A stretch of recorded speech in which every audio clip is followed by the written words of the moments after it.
Alright, you guys, and welcome back to a brand new video.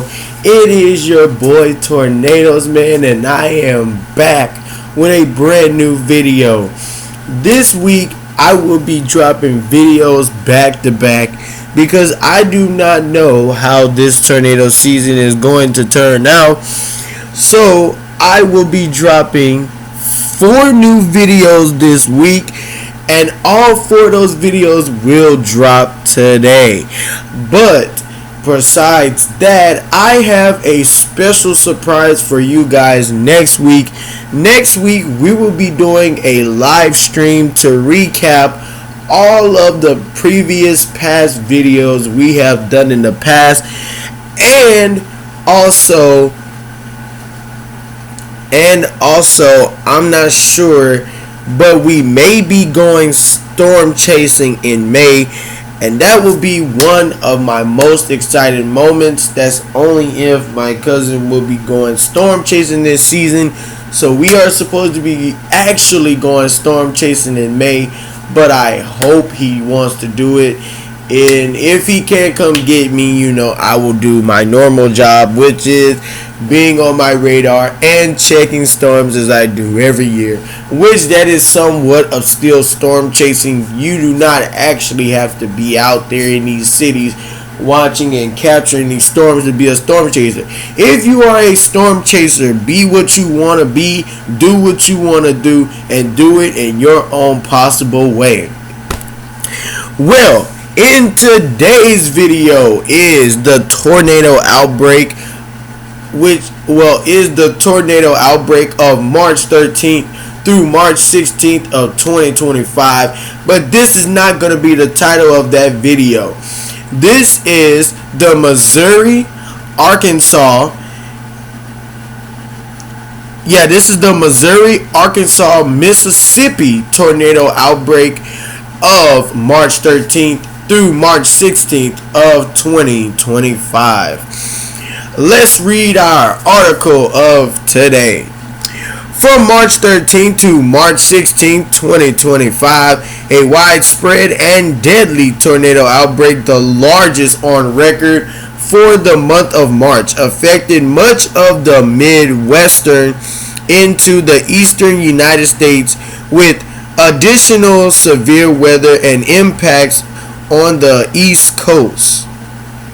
The Storm Prediction Center, SPC, first issued a moderate risk for severe weather from parts of the Midwest and Southeast on March 14th as a large upper-level trough moved west over the Rockies.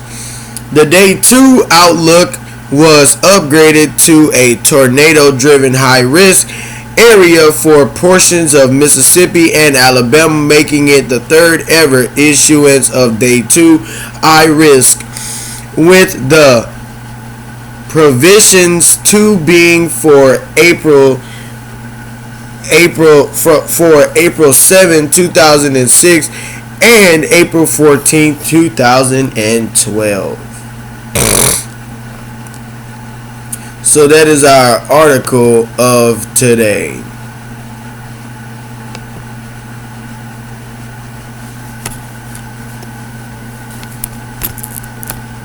March 14th, a moderate risk for severe weather was issued for the much of Iowa, Illinois, and Missouri, with a 15% risk for significant tornadoes centered around southern Illinois and southeastern Missouri.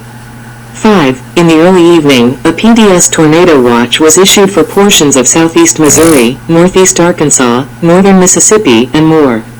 7. Among the tornadoes that touched down that day were a long-track, high-end EF3 tornado that tracked through southern Missouri and prompted the issuance of a tornado emergency for Fremont and Van Buren, an EF2 tornado that moved into the greater St. Louis area, notably crossing a street.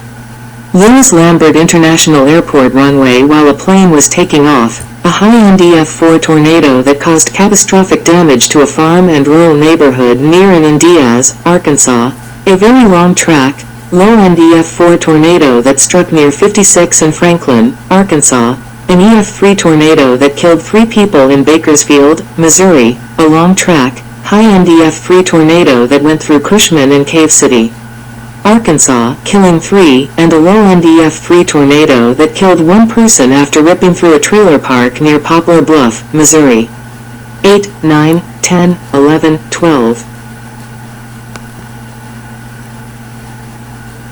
March 15th, the SPC continued the high-risk area, delineating the potential for a widespread outbreak to occur with long track and potentially violent tornadoes expected, with particularly dangerous situation, PDS, tornado watches being issued for the respective regions. In the early afternoon, a tornado emergency was issued for parts of Wolfville, Lawrence, Marion, and Jefferson Davis counties in Mississippi as a large, violent, long-track EF4 tornado was moving through the area. 6 people were killed and 14 others were injured by this tornado. 13 tornadoes continued in Mississippi and Alabama throughout the afternoon and evening, including an EF2 tornado that struck Winterboro, Alabama, damaging a high school and killing 1 person, and an EF3 that killed 2 people near Plantersville, Alabama. 14. On March 16, a slight risk for tornadoes was issued for the South Atlantic states as several weak tornadoes touched down across the East Coast. At least 44 people were killed by tornadoes and other weather-related impacts across 8 states. 3, 1, 5, 1, 6. Additional non-tornadic impacts associated with the system involved damaging straight-line winds that fueled wildfires in Oklahoma and a dust storm in some areas as a result further east near the upper Midwest. With a total of 118 confirmed tornadoes, the outbreak became the largest ever in the month of March, and received a score of 147 on the Outbreak Intensity Score, OIS, classifying it as a historic outbreak. The outbreak caused $11 billion in damages, making it the costliest tornado outbreak in United States history when unadjusted for inflation. 17a.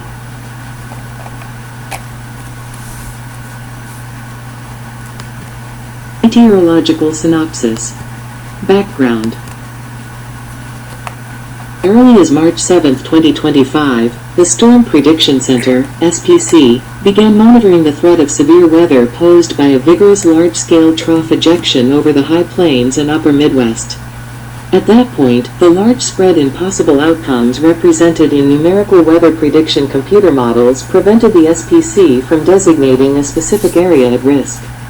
1-8, by March 9, a 15% severe risk area was introduced for March 14 over the Mississippi Valley and for March 15 over the South. 19, these areas were both upgraded to a 30% risk for severe weather on March 10, as multiple forecast models began to come into agreement on an all-hazards threat of wind, hail, and tornadoes, including a supercell-focused mode potentially evolving into a QLCS threat. 2.0, an outlook on March 11 described the March 14 system as anomalously intense upper cyclone, with a second upper-level trough expected to produce severe weather on March 15. 2.1.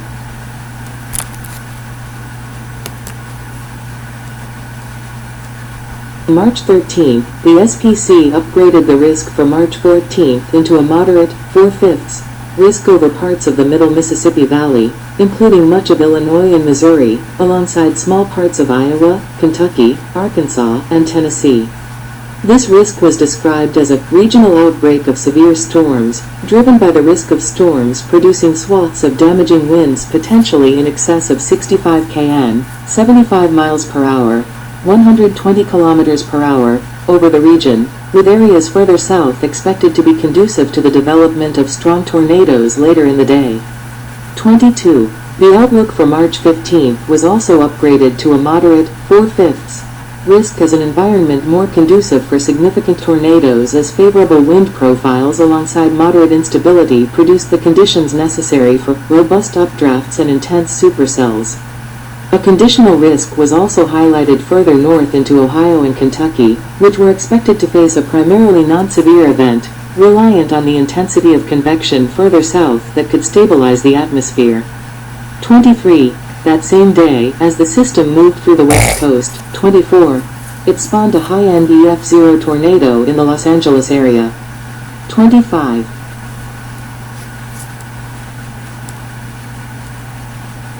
The 1730Z Day 2 outlook on March 14th, a high 5/5 risk was introduced over parts of Mississippi and Alabama, driven by the risk of a tornado outbreak.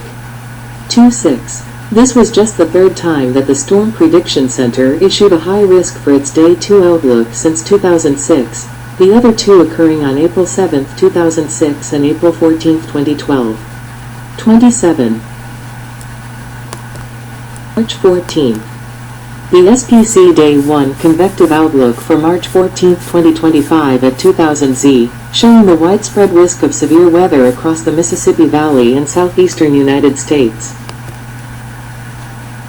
States of Iowa, Missouri, Illinois, Kentucky, Tennessee, Arkansas, and Mississippi were under a moderate risk for severe weather, as an unusually strong negatively tilted upper-level shortwave trough detected on satellite that morning was expected to produce an intense mid-level jet that followed its parent shortwave and moved towards the center of the continental United States. These features produced strong ascent, which, alongside a powerful surface cyclone expected to form and move from the central high plains towards the upper Midwest, produced the conditions necessary for the development of significant severe weather. Over much of the middle Mississippi Valley, strong diurnal heating was expected to occur, which, alongside a low-level jet to aid boundary-level moisture, allowed for the development of surface-based storms, which were expected to produce a single fast-moving band of convection that was expected to produce gusts up to 80 to 100 miles per hour, 130 to 160 kilometers per hour, over the region. 28.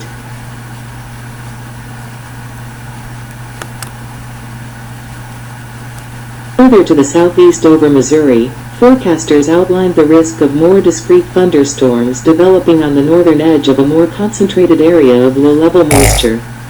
These storms were expected to form into at least semi-discrete supercells due to the presence of strong upper-level flow and strong deep-layer shear.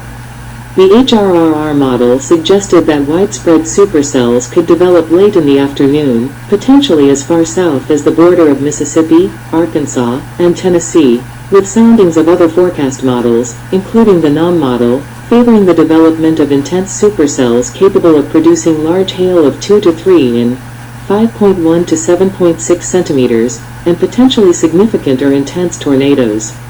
28.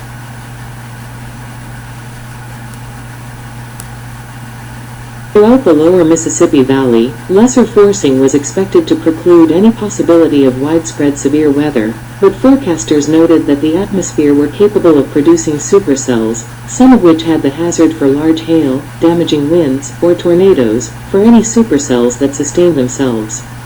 28.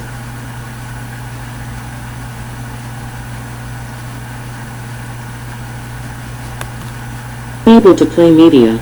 Play video. A violent tornado in Diaz, Arkansas on the night of March 14. First complex of storms had emerged by 10:25 a.m. Central Daylight Time, UTC-5, over southern Kansas and northeastern Oklahoma, which moved into a region of high atmospheric stability and strong convective inhibition, with a minimal severe hazard risk expected to be limited to small hail up to 1.25 in 3.2 centimeters.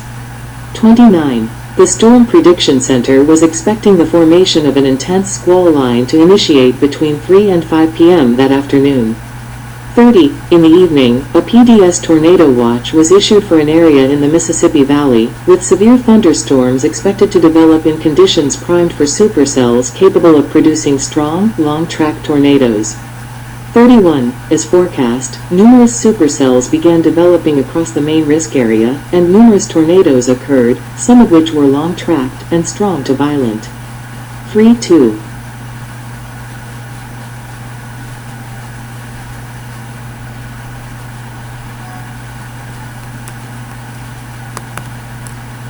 March 15th.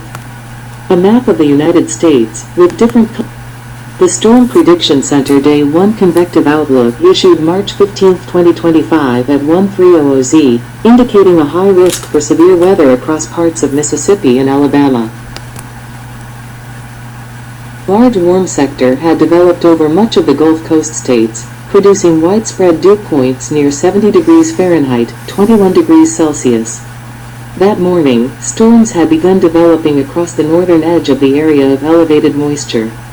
Temperatures to the south and east of these storms were expected to rise to 75 to 80 degrees Fahrenheit, 24 to 27 degrees Celsius, with multiple bands of convection expected to initiate between 12 and 2 p.m. Central Daylight Saving Time.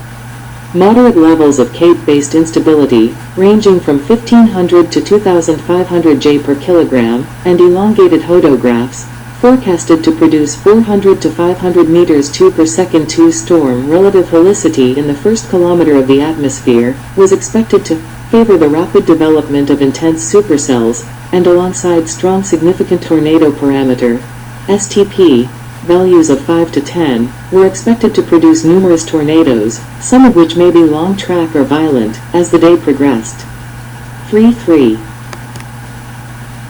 Large hardwood tree snapped by an EF3 tornado near Plantersville, Alabama.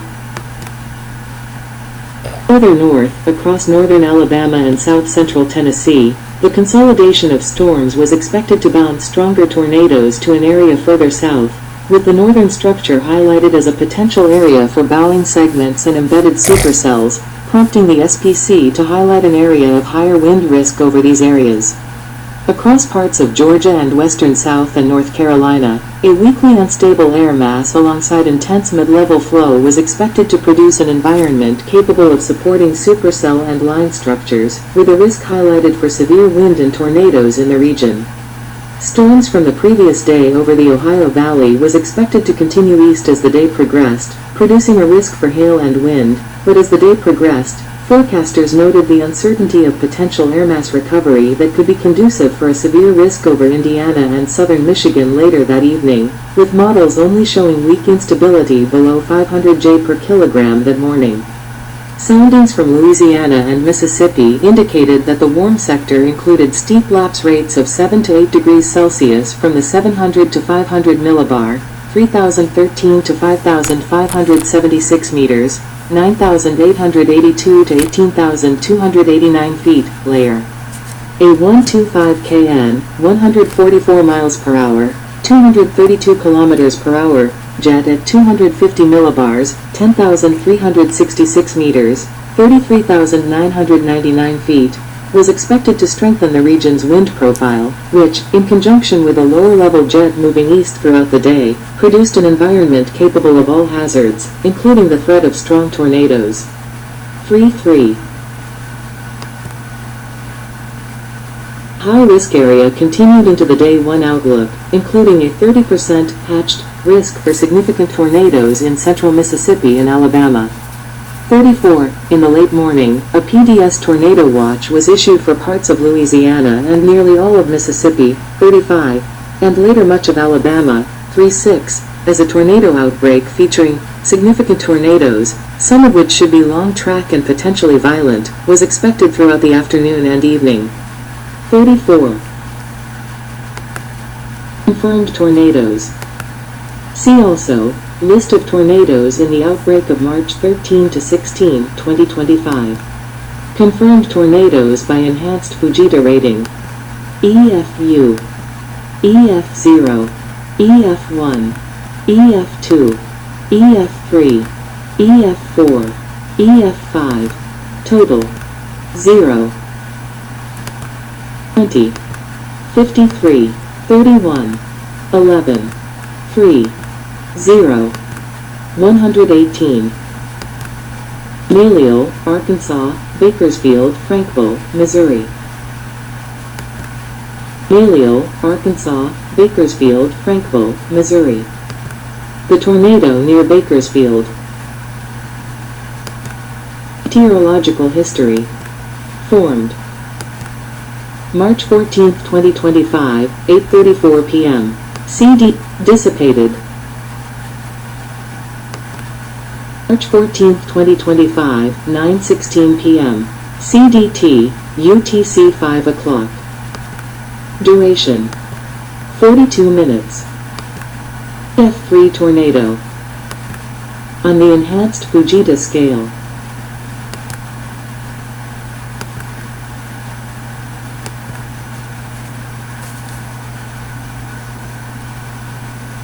This large, long-tracked, intense tornado first touched down at 8:34 p.m.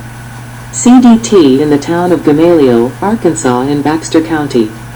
It moved northeastward along AR 101 at EF1 intensity, damaging a post office and a fire station. 37. Continuing northeastward, the tornado snapped or uprooted dozens of trees as it approached and crossed the Arkansas, Missouri border into Ozark County, Missouri.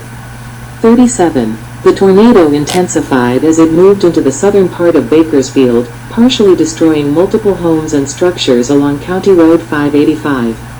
38. Northeast of there, the tornado snapped more trees before intensifying further to EF3 strength as it crossed Route AR on the south side of Bakersfield. One home was swept away while another one had its roof removed and some exterior walls knocked down. A large tank was lofted and thrown near the destroyed home. The tornado then reached its peak intensity as it turned to the east-northeast and crossed County Road 589, where a home was unroofed and had multiple exterior walls knocked down, and nearby trees were snapped and uprooted, with some ground scouring noted. Winds at this location were estimated to be at 145 miles per hour, 233 kilometers per hour. The outer circulation of the tornado also impacted Bakersfield itself, damaging more homes and the First Baptist Church, 39, destroying the town's baseball and softball complex, and uprooting and snapping trees. 40. Home completely swept from its foundation in southeast Bakersfield, Missouri. Moving east-northeast, the tornado struck the Zastro Hill area on the east side of Bakersfield, where multiple block foundation mobile homes were rolled and destroyed, and another home was leveled and swept away. Debris from these homes was strewn across a nearby hill and along a tree line. 3 people were killed and another person was injured in one of the mobile homes. 12 vehicles from the homes in this area were mangled and flattened, with some missing parts of their wheel structure. 41, and cars were rolled 50 to 100 yards. 40. After crossing Route 142 northeast of Bakersfield, the tornado uprooted large swaths of trees.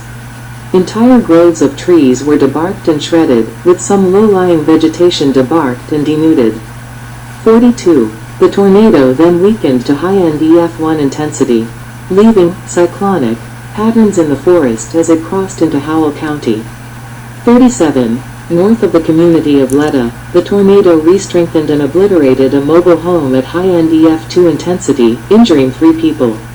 Several homes nearby suffered significant roof damage, with large sections of their roofs removed, along with an exterior wall or 2 knocked down. 37. Tornado continued east-northeastward at EF2 intensity, leveling an old milk barn along Route FF with only the roof structure being left intact. Numerous trees nearby were uprooted in a cyclonic pattern, and another outbuilding suffered roof damage. 37. The tornado destroyed another cinder block foundation mobile home along County Road 6810 before weakening to EF0 intensity as it crossed Route E, causing only minor to moderate tree damage as it continued east-northeastward. The tornado regained EF1 intensity to the west of China, where several roof decks were ripped off of homes along County Road 6450, with moderate tree damage noted. 37. Multiple outbuildings along Route JJ were severely damaged, another home had roof damage and its roof deck removed, and several trees were uprooted. 37. The tornado briefly intensified to mid-range EF2 intensity after crossing Route 17 near Coppice. A 2-story brick home was significantly damaged, with portions of the roof removed and parts of the paneling walls collapsing. Another home nearby had most of its roof deck removed, and an outbuilding was destroyed. 37. The tornado then struck Frankville at EF1 intensity, inflicting heavy roof damage to a warehouse along US 63. 37. The last area of damage that was found from this tornado occurred along US 160 east of West Plains, where trees were uprooted at EF0 intensity. The tornado then dissipated as it crossed the highway at 9:16 p.m. CDT. 37. The tornado traveled 35.74 miles, 57.52 kilometers, and reached a maximum width of 1,200 yards, 1,100 meters, during its 42-minute lifespan, causing 3 fatalities and 4 reported injuries.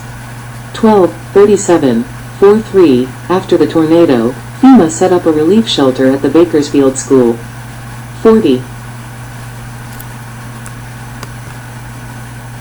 56 Larkin Ravenden Springs, Arkansas, fair dealing, Missouri.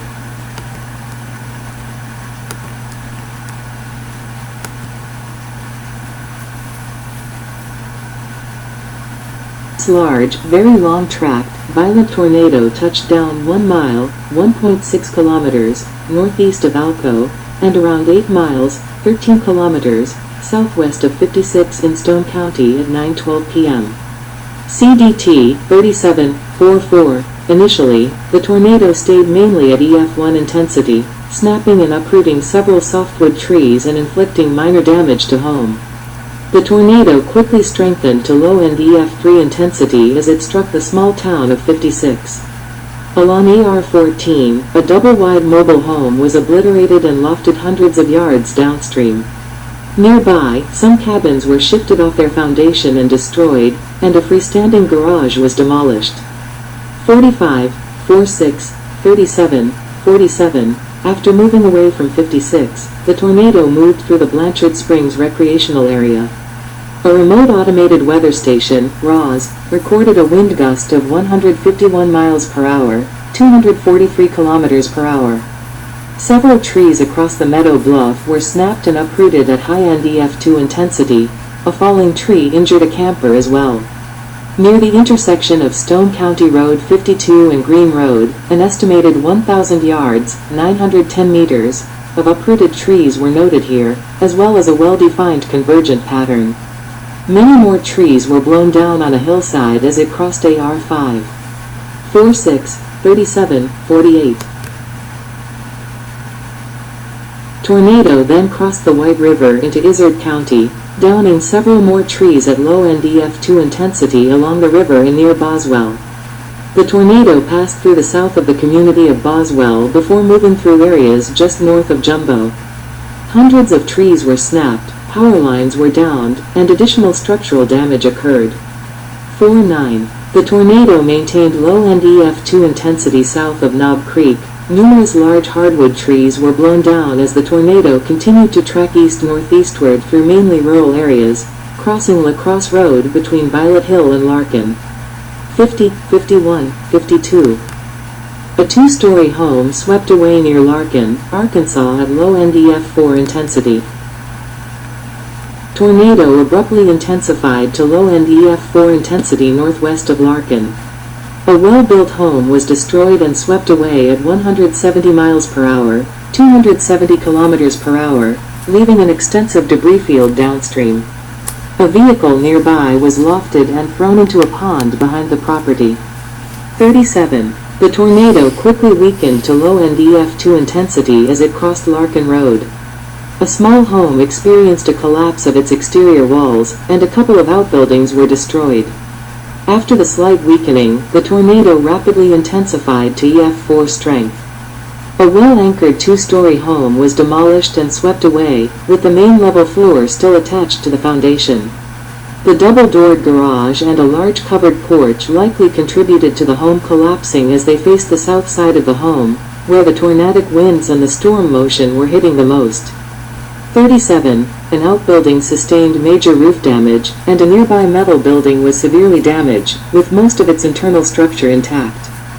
The tornado continued tracking through rural areas, severely damaging another home and a metal building along Abbey Quarry Lane.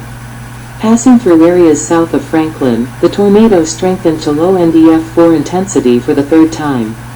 A home along Easy K Road was completely destroyed.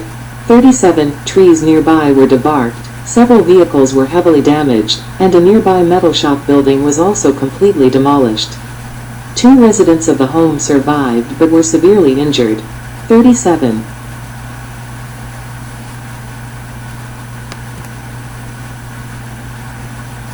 Tornado then moved into Sharp County and crossed US 167, AR 56 south of Ash Flat at mid-range EF2 intensity, inflicting significant damage to a home and demolishing an outbuilding.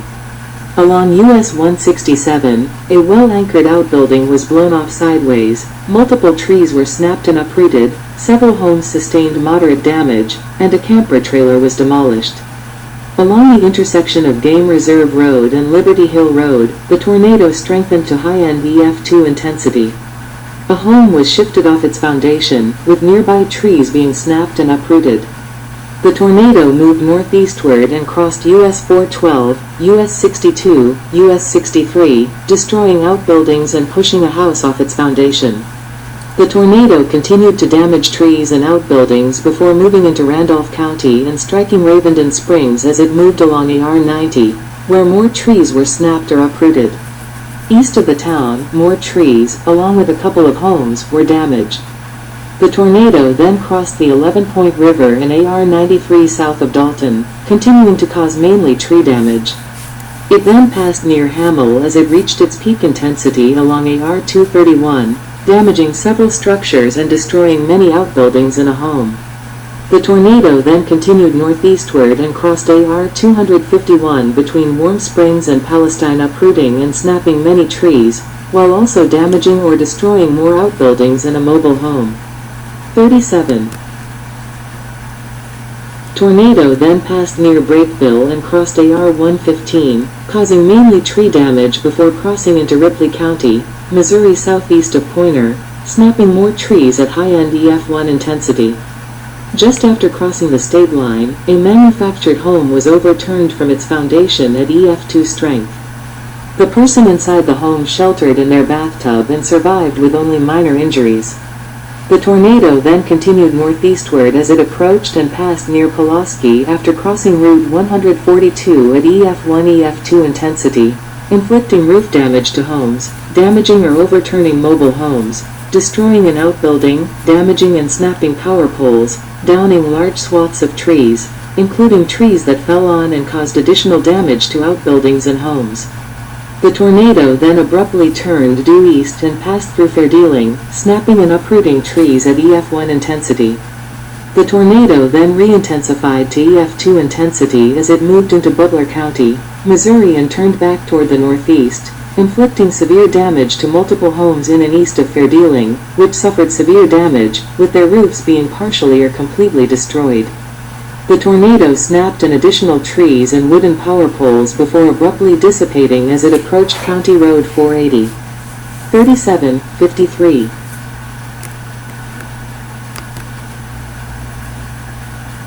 Tornado was the longest-lived tornado by track and duration of the outbreak, traveling 118.95 miles, 191.43 kilometers, and reaching a maximum width of 1,400 yards, 1,300 meters, during its 133-minute lifespan. 37. AR 14 and 56 was closed due to the damage caused by the tornado. 54. According to preliminary information from the National Weather Service, Little Rock, Arkansas, over 25% of 56 sustained damage from the tornado. 37. Alongside another EF4 tornado that struck Jackson County later into the night, this was the first time a violent tornado occurred in the state of Arkansas in nearly 11 years, since the 2014 Mayflower-Bologna tornado. 5. This tornado also had the third longest recorded track in Arkansas history at nearly 94 miles, 151 kilometers, when excluding its lengthened path in Missouri, behind an F2 tornado that tracked for 112 miles, 180 kilometers, on February 20, 1951, and a devastating EF4 tornado that tracked for 122 miles, 196 kilometers, and occurred in nearly the same areas during the 2008 Super Tuesday tornado outbreak. 56. Cushman Cave City, Reno, Corning, Arkansas.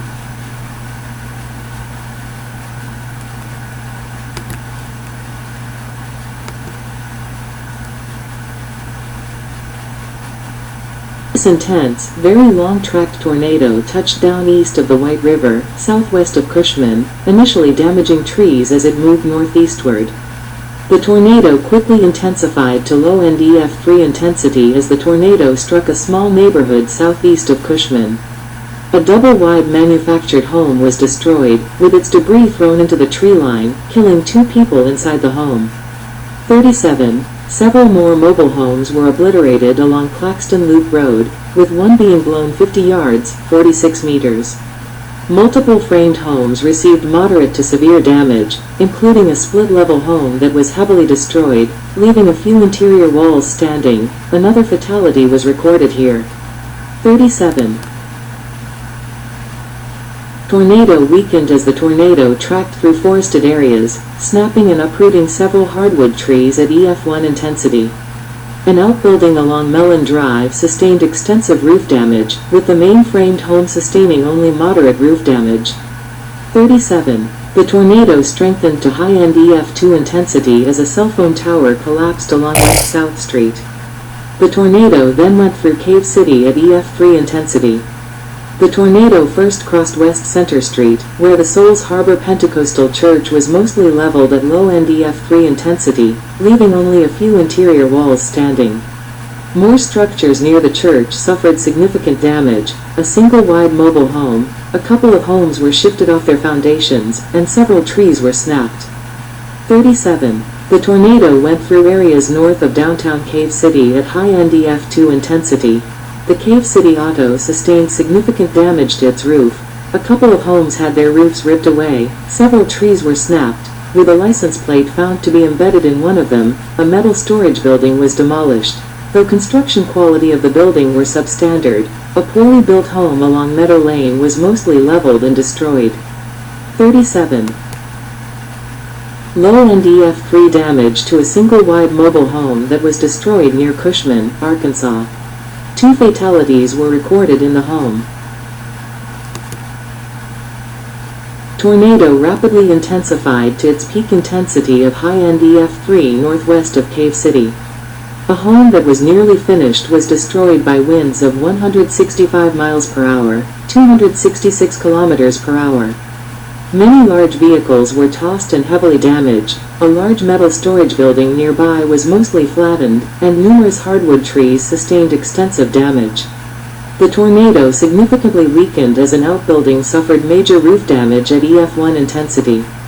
The tornado maintained EF1 intensity, snapping and uprooting several trees. The tornado then quickly re-intensified to high-end EF2 intensity.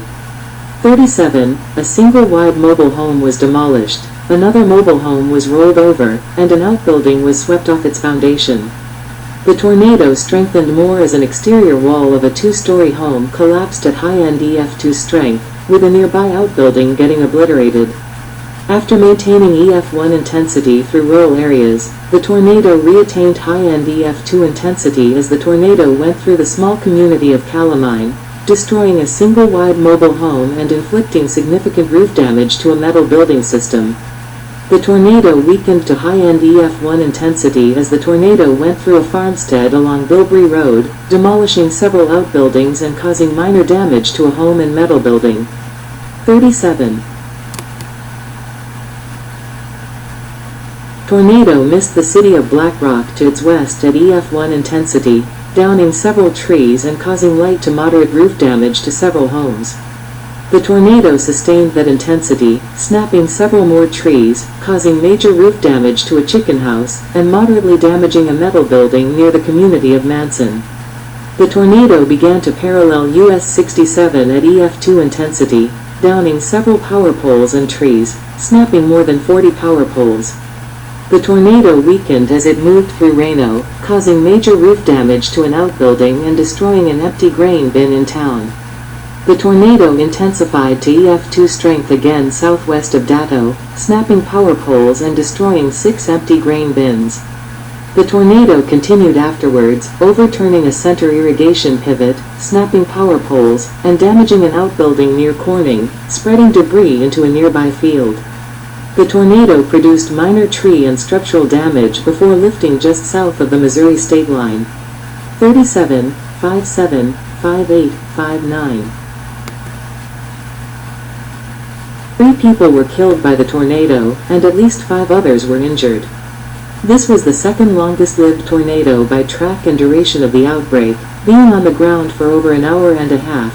with a total path length at 81.84 miles, 131.71 kilometers. It reached a maximum width of 700 yards, 640 meters, while damage surveys indicate the tornado peaked at high-end EF3 intensity with winds of 165 miles per hour, 266 kilometers per hour. 37. Jacksonport Diaz Campbell Station, Arkansas.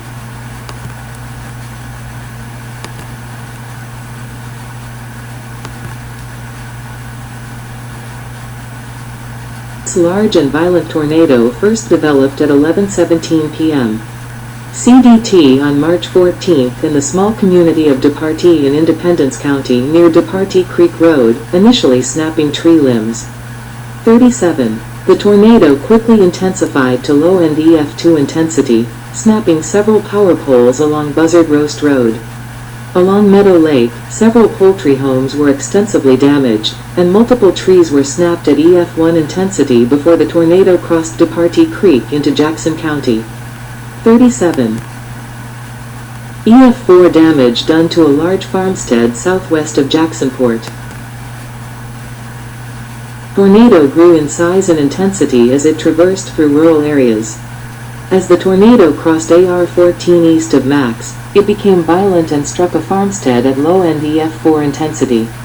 A well-built office building was leveled. A one-story home in front of the office building was mostly leveled with only the bathroom remaining. Another home sustained similar devastation. 4 soybean silos were destroyed. A farming equipment building was mangled with 2 metal pillars yanked out of the ground. A large metal tank was thrown and mangled by the tornado, and several large metal buildings were leveled and swept away.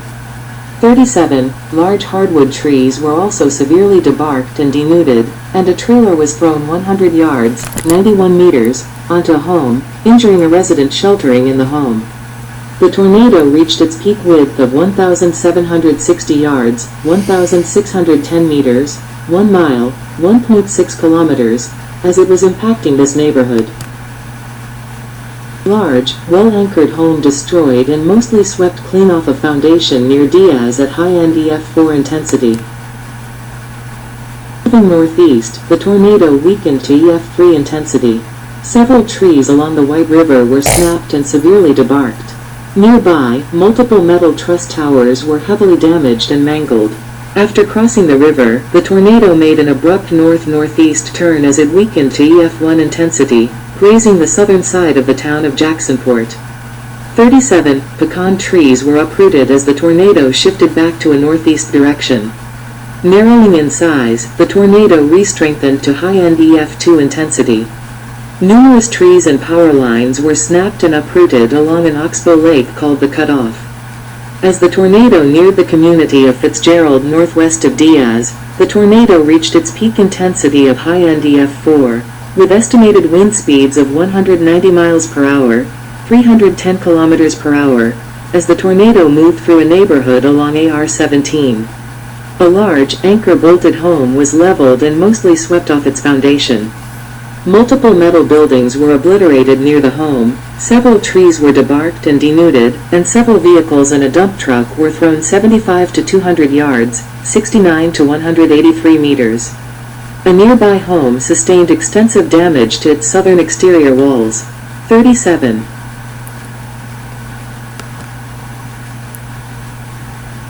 After crossing AR-17, the tornado weakened to low-end EF3 intensity as another metal building was destroyed, with a home nearby sustaining severe roof damage. The tornado weakened slightly more to high-end EF2 intensity, inflicting significant roof damage to a home and extensively snapping trees as the tornado began scouring the bare soil on the ground. 37. The tornado struck the city of Campbell Station at low-end EF3 intensity, collapsing a microwave tower along Campbell Lane.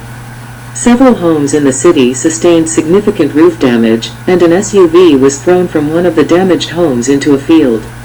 A large steel tank was thrown 3,000 feet, 910 meters, and landed along AR-367 before the tornado began a steady weakening trend. 37. Several trees along County Road 43 were snapped and uprooted before the tornado eventually dissipated southeast of Tuckerman along Village Creek south of AR 37 and west of I-57 at 1135 page, MCDT. 37. Despite the intensity, no fatalities were reported from this tornado. 2 people were injured, including a police officer who was seriously injured when his patrol car was tossed by the tornado. 6061.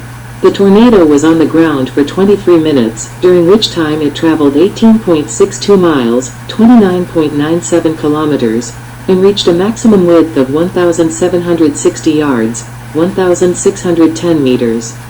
The tornado peaked at high-end EF4 intensity with winds of 190 miles per hour, 310 kilometers per hour, making it the strongest of the outbreak. 37. Along with the long-track EF4 tornado earlier into the evening, this was the first time where multiple violent tornadoes impacted Arkansas since the March 1997 tornado outbreak, where multiple F4 tornadoes struck throughout the state. 5. Poplar Bluff, Missouri.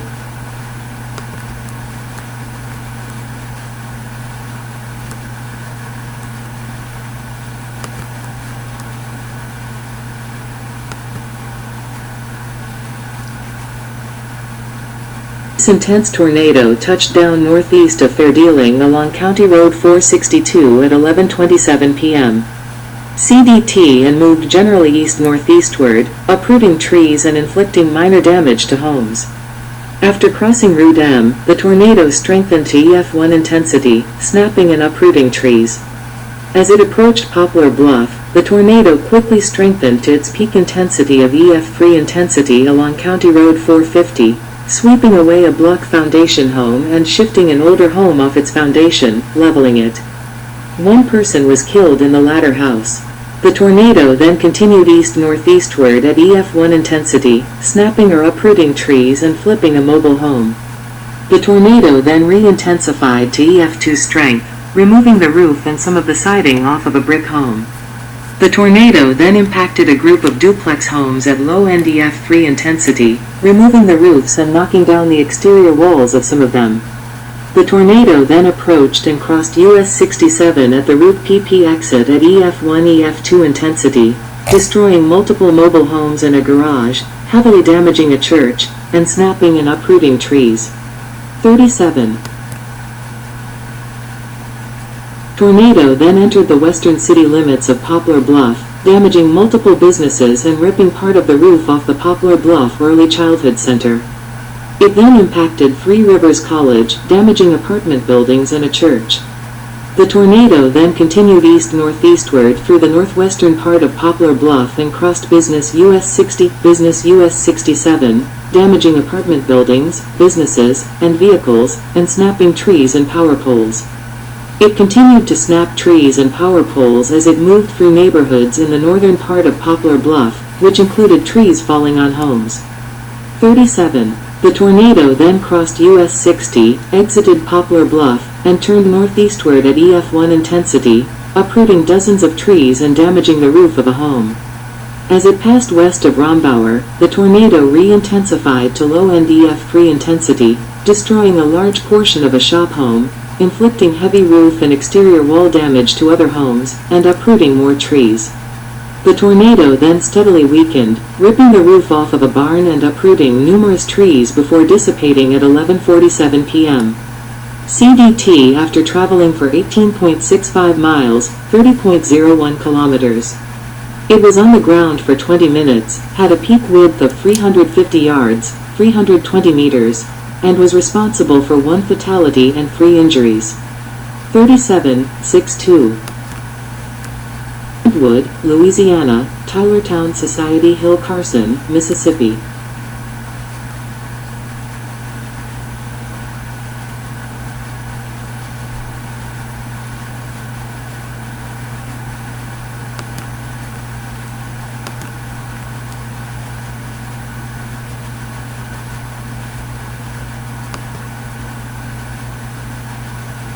Article, 2025 Kentwood Carson Tornado. This large, long-tracked, and violent tornado devastated areas in and around the Mississippi communities of Tylertown, Salem, Society Hill, and Carson, causing severe damage in multiple areas. The tornado began in Tangipahoa Parish, Louisiana at 12:17 p.m. Central Daylight Saving Time, causing EF1 damage to trees and structures before entering Pike County, Mississippi. There, the tornado caused widespread tree damage, damaged outbuildings and houses, and blew away manufactured homes, reaching EF2 intensity as it approached and entered Walthall County, upon which the tornado struck the Paradise Ranch RV Resort, destroying all of its cabins and over 200 campsites. Passing to the northwest of Tylertown, the tornado rapidly intensified and briefly reached EF4 intensity as it destroyed a well-built two-story home and obliterated multiple manufactured homes nearby. Continuing northeastwards, the tornado fluctuated between EF2-EF3 intensity, continuing to cause widespread tree damage and more isolated damage to structures, killing 3 people to the northwest of Darbin before entering Marion County. There, the tornado damaged or destroyed numerous homes and caused major tree damage, striking the White Bluff area at EF3 intensity and entering Jefferson Davis County shortly thereafter, where it damaged or destroyed multiple structures, including a manufactured home in which 2 more people were killed. Continuing into Covington County, the tornado damaged trees and structures, including a well-built wood home that received an EF4 rating as it shrank and occluded. The tornado dissipated at 1:39 p.m. Central Daylight Saving Time to the southwest of Collins.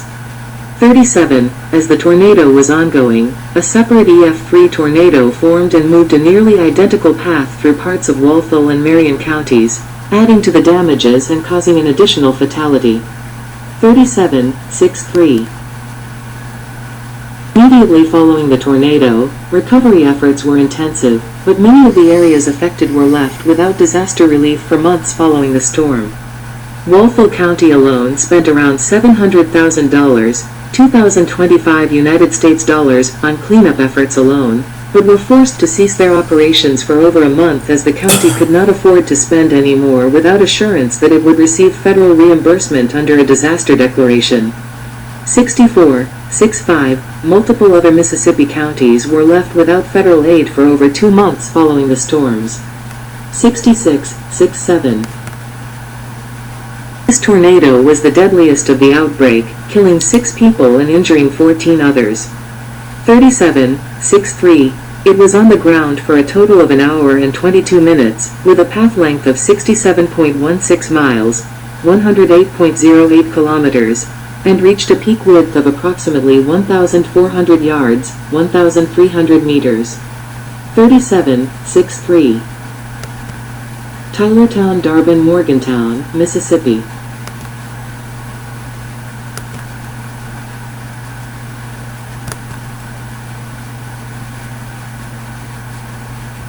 Approximately 45 minutes after the long-track EF4 tornado passed through Walthall County, another large and intense tornado developed southwest of Tylertown at EF0 intensity.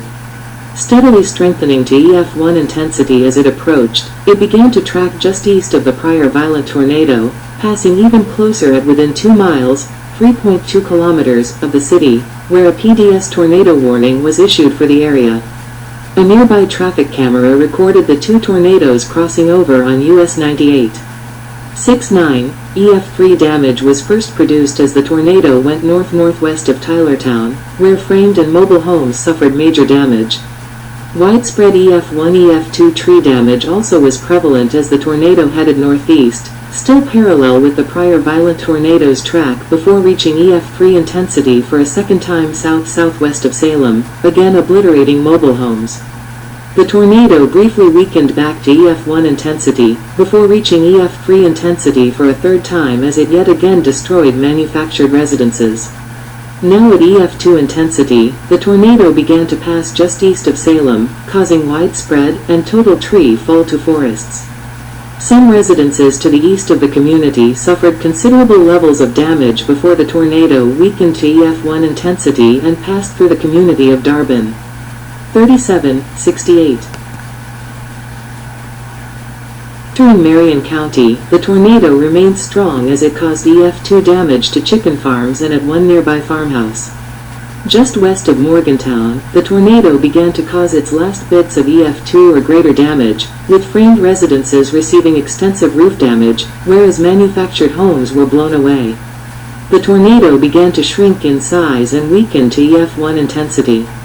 Near Goss, or north of Morgantown, the tornado dissipated after being on the ground for 26.05 miles, 41.92 kilometers, and at 880 yards, 800 meters wide.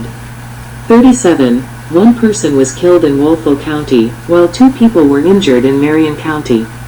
At least $5 million, 2025 United States dollars, was inflicted across the 2 counties. 68.